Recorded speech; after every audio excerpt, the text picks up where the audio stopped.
बार्शी तालुक्यातील मुंगशियार इथे 2 ठिकाणी चोरी, लाखो रुपयांचा मुद्देमाल लंपास। मुंगशियार इथे हरिदास गणपत डोकळे आणि प्रमोद भागवत साठे दोघे राहणार मुंगशियार तालुका बार्शी यांच्या घरी चोरी झाली।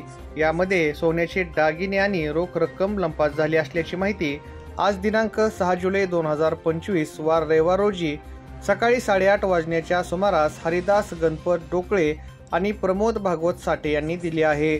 अद्याप याबाबत गुन्हा दाखल झाला नाही। हरिदास डोकळे हे आजारी असल्याने वैराग इथे आले होते। याचा फायदा घेत चोरट्यांनी चोरी केली। तसेच प्रमोद साठे झोपलेल्या खोलीला कडी लावून दुसऱ्या खोलीतील मुद्देमाल चोरट्यांनी लंपास केल्याची घटना घडली। आपलं नाव काय? प्रमोद भागवत साठे। तुमचं नाव? बरं, काय झालं आपल्या इथं? काय चोरी झाली, घर फोडलं। घर फोडलं का? तुम्हाला कधी कळालं? सकाळी उठल्यानंतर आम्ही त्या घरात झोपलेलो होतो, बाहेरून कडी लावली।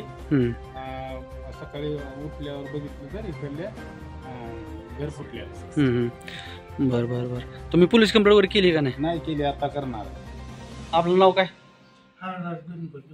हरिदास गणपत डोकळे। तुमचं नाव? सुभाष करून। तुमचे कोण आहेत? आजोबा आहेत। बरं, काय झालं रात्री तुमच्या इथं? काय कसं काय नेमकं काय? घर फोडलं, चोरी केली। हां, तुम्हाला कधी कळालं? सकाळी कळलं। आणि तुम्ही कुठं होता? आजोबा दवाखान्यात वाऱ्यामध्ये का? आणि आता तुमचं ह्याच्यामध्ये चोरीमध्ये काय काय झालंय? 25-30 हजार रुपये गेले आणि 1 वर्ष